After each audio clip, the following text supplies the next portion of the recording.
Perumpadappu block പഞ്ചായത്തിലെ president തെരഞ്ഞെടുപ്പ് അവസാനിച്ചിരിക്കുകയാണ്.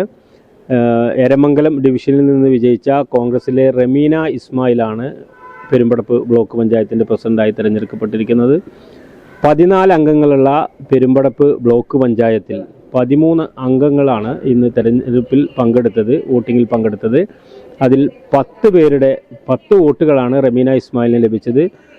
പ്രതിപക്ഷത്ത് നിന്ന് AK സുബൈർ ആയിരുന്നു പ്രസിഡന്റ് സ്ഥാനത്തേക്ക് മത്സരിച്ചത്. LDFിലെ 3 അംഗങ്ങൾ മാത്രമാണ് അവർക്ക് വോട്ട് ചെയ്തത്. LDFിലെ ഒരു അംഗം അപകടത്തെ തുടർന്ന് വീട്ടിൽ വിശ്രമത്തിലായത് കാരണം സത്യപ്രതിജ്ഞ ചെയ്തിട്ടില്ല. അപ്പോൾ അവർ വോട്ടെടുപ്പിൽ പങ്കെടുക്കുകയും ചെയ്തിട്ടില്ല എന്നുള്ളത് കൂടിയാണ്. ഇതായിരുന്നു ഇവിടുത്തെ ഒരു ചിത്രം. റമീന ഇസ്മായിൽ സത്യപ്രതിജ്ഞ ചെയ്ത് പ്രസിഡന്റ് തെരഞ്ഞെടുപ്പിന് ശേഷം സത്യപ്രതിജ്ഞ ചെയ്ത് അധികാരമേൽക്കുകയും ചെയ്തു. എല്ലാവർക്കും നമസ്കാരം.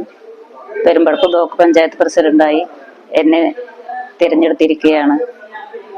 വലിയ ഒരു ഉത്തരവാദിത്തമാണ് എന്നിൽ അർപ്പിതമായിട്ടുള്ളത്. നിങ്ങളുടെ എല്ലാവരുടെയും മാധ്യമപ്രവർത്തകരുടെയും എല്ലാവരുടെയും സഹായ സഹകരണങ്ങൾ ഉണ്ടാവണമെന്ന് ആദ്യമായി അഭ്യർത്ഥിക്കുകയാണ്. കാർഷിക മേഖലയും തീരപ്രദേശങ്ങളും ഉൾക്കൊള്ളുന്ന വലിയൊരു ഭൂവിസ്തൃതിയുള്ള ഒരു പഞ്ചായത്താണ് പെരുമ്പടപ്പ് ബ്ലോക്ക് പഞ്ചായത്ത്. ഈ ബ്ലോക്കിലെ സർവ്വജന വിഭാഗങ്ങളുടെയും ക്ഷേമകാര്യങ്ങൾക്ക് വേണ്ടി ബ്ലോക്ക് പഞ്ചായത്തിന്റെ അധികാര പരിധിയിൽ നിന്നും ഭരണ നിർവഹണം നടത്തുവാൻ ഞാൻ അടങ്ങുന്ന നേതൃത്വത്തിലുള്ള ഭരണസമിതി ശ്രമിക്കും. റിയൽ മീഡിയ, ഒരു ദേശത്തിന്റെ ശബ്ദം.